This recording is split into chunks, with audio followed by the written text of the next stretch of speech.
ಹಿರಿಯ ಪೊಲೀಸ್ ಅಧಿಕಾರಿಗಳ ವರ್ಗಾವಣೆಗೆ ಎಂಪಿ ಪಾಟೀಲ್ರು ಗರಂ ಆಗಿದ್ದಾರೆ.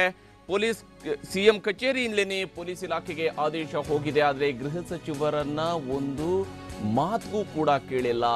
ಗೃಹ ಸಚಿವರಾಗಿರುವಂತಹ ಎಂಪಿ ಪಾಟೀಲ್ರಿಗೆ ಮಾಹಿತಿಯನ್ನು ಕೂಡ ನೀಡದೆ ವರ್ಗಾವಣೆ ಮಾಡಲಾಗಿದೆ. ಸಿಎಂ ಕುಮಾರಸ್ವಾಮಿ ಅವರ ನಡೆಗೆ ಗೃಹ ಸಚಿವ ಎಂಪಿ ಪಾಟೀಲ್ ಅವರು ಗರಂ ಆಗಿದ್ದಾರೆ. ಗೃಹ ಸಚಿವರನ್ನ ಕತ್ತಲಲ್ಲಿಟ್ಟು ವರ್ಗಾವಣೆ ಮಾಡಿದ್ದಕ್ಕೆ ಆಕ್ಷೇಪವನ್ನ ವ್ಯಕ್ತಪಡಿಸಿದ್ದಾರೆ. ಡಿಜಿ ಮತ್ತು ಐಜಿಪಿ ಆಗಿರುವ ನೀಲಮಣಿ ರಾಜು ಅವರಿಗೆ ಈ ಸಂಬಂಧವಾಗಿ ಎಂಬಿ ಪಾಟೀಲ್ರು ತರಾಟೆಗೆ ತೆಗೆದುಕೊಂಡಿದ್ದಾರೆ ಅನ್ನುವಂತಹ ಮಾಹಿತಿ ಕೂಡ ಲಭ್ಯವಾಗಿದೆ. BS ಲೋಕೇಶ್ ಕುಮಾರ್ ಸೇರಿ ಅಧಿಕಾರಿಗಳ ವರ್ಗಾವಣೆ ಮಾಡಲಾಗಿತ್ತು. ನಿನ್ನೆ ಕೆಲ ಅಧಿಕಾರಿಗಳನ್ನ ವರ್ಗಾವಣೆ ಮಾಡಿ ಸರ್ಕಾರ ಆದೇಶವನ್ನ ಹೊರಡಿಸಿತ್ತು. ಆದರೆ ತಮ್ಮ ಗಮನಕ್ಕೂ ಈ ವಿಚಾರವನ್ನ ತರದೇ ಇರೋದಕ್ಕೆ ಸಚಿವರು ತರಾಟೆ ತೆಗೆದುಕೊಂಡಿದ್ದಾರೆ. ಮುಖ್ಯಮಂತ್ರಿ ಕಚೇರಿಗೆ ವರ್ಗಾವಣೆ ಮಾಡುವಂತಹ ಅಧಿಕಾರ ಇದೆ, ಹಾಗಿದ್ರೂ ಕೂಡ ನನ್ನ ಇಲಾಖೆ ವ್ಯಾಪ್ತಿಯ ಮಾಹಿತಿಯನ್ನ ನನಗೇ ನೀಡದಿದ್ರೆ ಹೇಗೆ?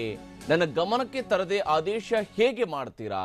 ಹಿಂದೆಯೂ ಇದೇ ರೀತಿಯಾಗಿತ್ತು ಎಂಬ ಮಾಹಿತಿ ಇದೆ. ಮತ್ತೊಮ್ಮೆ ಈ ರೀತಿ ಆದರೆ ಚೆನ್ನಾಗಿರಲ್ಲ ಅಂತ ಹೇಳಿ ಎಂಬಿ ಪಾಟೀಲ್ರು ತರಾಟೆಗೆ ತೆಗೆದುಕೊಂಡಿದ್ದಾರೆ ಅಂತೆ. ಡಿಜಿ ಮತ್ತು ಐಜಿಪಿ ಆಗಿರುವಂತಹ ನೀಲಮಣಿ ರಾಜು ಅವರಿಗೆ ಈ ಮಾತನ್ನ ಎಂಬಿ ಪಾಟೀಲ್ ಅವರು ಹೇಳಿದ್ದಾರೆ ಅನ್ನುವಂತಹ ಮಾಹಿತಿ ಲಭ್ಯವಾಗ್ತಾ ಇದೆ. ಒಟ್ಟಿನಲ್ಲಿ ಎಂಬಿ ಪಾಟೀಲ್ರು ಗರಂ ಆಗಿದ್ದಾರೆ. ಯಾಕೆಂದ್ರೆ ಹೌದು, ಮುಖ್ಯಮಂತ್ರಿಯವರ ಪರಮಾಧಿಕಾರ ಇದ್ದೇ ಇರುತ್ತೆ IPS ಅಧಿಕಾರಿಗಳ ವರ್ಗಾವಣೆಯ ವಿಚಾರಕ್ಕೆ ಸಂಬಂಧಪಟ್ಟಂತೆ. ಆದರೆ IPS ಅಧಿಕಾರಿಗಳ ವರ್ಗಾವಣೆ ಸಂದರ್ಭದಲ್ಲಿ ಗೃಹ ಸಚಿವರಿಗೆ ಒಂದು ಗಮನಕ್ಕೆ ತರುವಂತಹದ್ದು ವಾಡಿಕೆ. ಆ ಒಂದು ವಾಡಿಕೆಯನ್ನು ಕೂಡ ಮಾಡಿಲ್ಲ. ಆ ವಾಡಿಕೆಯಂತೆ ಗೃಹ ಸಚಿವರ ಗಮನಕ್ಕೆ ತರುವಂತಹ ಕೆಲಸವನ್ನು ಕೂಡ ಮಾಡಿಲ್ಲ. ನನ್ನ ಇಲಾಖೆ ವ್ಯಾಪ್ತಿಯಲ್ಲಿ ಈ ರೀತಿಯಾಗಿ ವರ್ಗಾವಣೆ ಆದರೆ ನಾನು ಹಂಗಾದ್ರೆ ಇರೋದು ಏನಕ್ಕೆ ಅನ್ನುವಂತಹ ಒಂದು ಬೇಸರವನ್ನ ಇದೇ ಸಂದರ್ಭದಲ್ಲಿ ಎಂಬಿ ಪಾಟೀಲ್ರು ಹೊರ ಹಾಕಿದ್ದಾರೆ ಅನ್ನುವಂತಹ ಮಾಹಿತಿ ಲಭ್ಯವಾಗ್ತಾ ಇದೆ. BS ಲೋಕೇಶ್ ಕುಮಾರ್, ಹಾಗೆಯೇ KT ಬಾಲಕೃಷ್ಣ, P ರಾಜೇಂದ್ರ ಪ್ರಸಾದ್ ಮತ್ತು R ರಮೇಶ್ ಅವರನ್ನ ವರ್ಗಾವಣೆ ಮಾಡಿ ರಾಜ್ಯ ಸರ್ಕಾರ ಆದೇಶವನ್ನ ಹೊರಡಿಸಿತ್ತು. ನಿನ್ನೆಯಷ್ಟೇ ಈ ಒಂದು ಆದೇಶ ಹೊರಬಿದ್ದಿತ್ತು. ಆದರೆ ಈ ರೀತಿಯಾದಂತಹ ಆದೇಶ ಮಾಡುವ ಸಂದರ್ಭದಲ್ಲಿ ನನ್ನ ಗಮನಕ್ಕೆ ಯಾಕೆ ಈ ವಿಚಾರವನ್ನು ತಂದಿಲ್ಲ ಅನ್ನುವಂತಹ ಬೇಸರ ಮತ್ತು ಆಕ್ರೋಶವನ್ನು ಕೂಡ ಎಂಬಿ ಪಾಟೀಲ್ರು ಹೊರ ಹಾಕಿದ್ದಾರೆ ಅನ್ನುವಂತಹ ಮಾಹಿತಿ ಲಭ್ಯವಾಗ್ತಾ ಇದೆ.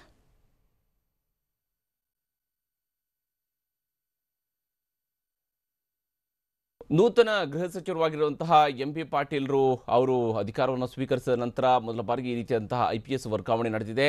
ಈ ಹಿಂದೆಯೂ ಕೂಡ IPS ಅಧಿಕಾರಿಗಳ ವರ್ಗಾವಣೆ ಸಮಯದಲ್ಲಿ ಈ ರೀತಿಯಂತ ಒಂದು ತಗಾದೆ ಇದ್ದೇ ಇತ್ತು. ಯಾಕಂದ್ರೆ ಯಾರ ಗಮನಕ್ಕೂ ಕೂಡ ತರ್ತಾ ಇಲ್ಲ, ತಮ್ಮ ಗಮನಕ್ಕೆ ಇದನ್ನು ತರ್ತಾ ಇಲ್ಲ ಅನ್ನುವಂತಹ ಬೇಸರ ಪರಮೇಶ್ವರ್ ಅವರಲ್ಲೂ ಕೂಡ ಇತ್ತು. ಆದರೆ ಈಗ ಎಂಬಿ ಪಾಟೀಲ್ ಗೃಹ ಸಚಿವರಾದ ನಂತರವೂ ಕೂಡ ಅವರ ಗಮನಕ್ಕೂ ಈ ವಿಚಾರವನ್ನ ತಂದಿರಲಿಲ್ಲ ಅನ್ನುವಂತಹ ಮಾಹಿತಿ ನಮಗೆ ಲಭ್ಯವಾಗ್ತಾ ಇರುವಂಥದ್ದು. ಟಿವಿನಿಗೆ ಪಕ್ಕಾ ಮಾಹಿತಿ ಲಭ್ಯವಾಗ್ತಾ ಇರುವಂಥದ್ದು. ಯಾಕಂದರೆ ಈ ವಿಚಾರದಲ್ಲಿ ಕುಮಾರಸ್ವಾಮಿ ಅವರಿಗೆ ಅಂದರೆ ಮುಖ್ಯಮಂತ್ರಿಯವರಿಗೆ ಪರಮಾಧಿಕಾರ ಇದೆ ನಿಜ.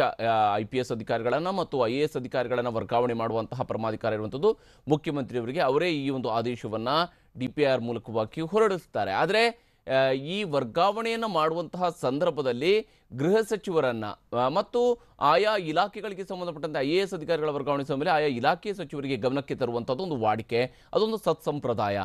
ಆದರೆ ಇಲ್ಲಿ ಎಂಬಿ ಪಾಟೀಲ್ರು ಗೃಹ ಸಚಿವರಾಗಿದ್ದರೂ ಕೂಡ ಕಾಂಗ್ರೆಸ್ನಿಂದ ಅವರು ಗೃಹ ಸಚಿವರಾಗಿದ್ದಾರೆ, ಮುಖ್ಯಮಂತ್ರಿಯವರು JDS ಪಕ್ಷವನ್ನು ಪ್ರತಿನಿಧಿಸುತ್ತಾರೆ.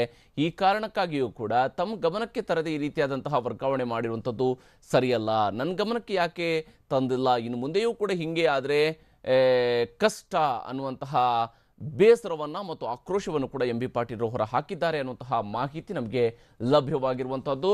ಇದು ಈ ಒಂದು ಇಲಾಖಾ ಮಟ್ಟದಲ್ಲಿ ನಡೀತಾ ಇರುವಂತಹ ಒಂದಷ್ಟು ಬೆಳವಣಿಗೆಗಳ ಪಕ್ಕಾ ಮಾಹಿತಿ, ಇನ್ಸೈಡ್ ರಿಪೋರ್ಟ್ ಅನ್ನು ನಾವು ನಿಮ್ಮ ಮುಂದೆ ಇಡ್ತಾ ಇರುವಂತಹದ್ದು. ಈ ಮೂಲಕವಾಗಿ ಕುಮಾರಸ್ವಾಮಿ ಅವರ ನಡೆಗೆ ಎಂಬಿ ಪಾಟೀಲ್ರು ಗರಂ ಆಗಿದ್ದಾರೆ.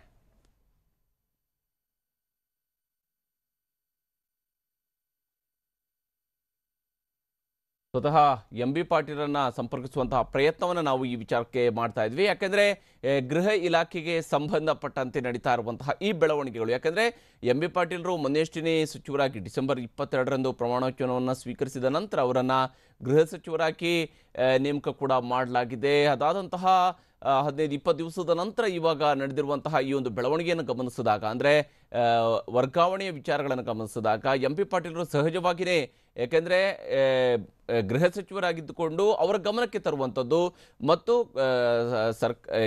ಮುಖ್ಯಮಂತ್ರಿಯವರ ಪರಮಾಧಿಕಾರ ಆಗಿದ್ದರೂ ಕೂಡ ಗೃಹ ಸಚಿವರ ಗಮನಕ್ಕೆ ತಂದು ಈ ಒಂದು ವರ್ಗಾವಣೆಯನ್ನು ಮಾಡುವಂಥದ್ದು ಮಾಮೂಲಿಯಾಗಿ ನಡೆಯುವಂತಹ ಪ್ರಕ್ರಿಯೆ. ಆದರೆ ಆ ಪ್ರಕ್ರಿಯೆಯನ್ನು ಕೂಡ ಮುಖ್ಯಮಂತ್ರಿಯವರು ಮಾಡಿಲ್ಲ, ಬದಲಿಗೆ ತಮ್ಮನ್ನ ಕೇಳಲೇ ಇಲ್ಲ. ಹಿಂಗಾದ್ರೆ ಹೆಂಗೆ ಅನ್ನುವಂತಹ ಪ್ರಶ್ನೆಯನ್ನು ಕೂಡ ಎಂ ಬಿ ಪಾಟೀಲರು ಎತ್ತಿದ್ದಾರೆ ಅನ್ನುವ ಮತ್ತು ಈ ವಿಚಾರಕ್ಕೆ ಸಂಬಂಧಪಟ್ಟಂತೆ ಡಿಜಿ ಮತ್ತು ಐಜಿಪಿ ಆಗಿರುವ ನೀಲಮಣಿ ರಾಜು ಅವರಿಗೆ ಕರೆ ಮಾಡಿ ಅವರನ್ನು ತರಾಟೆಗೆ ತೆಗೆದುಕೊಂಡಿದ್ದಾರೆ.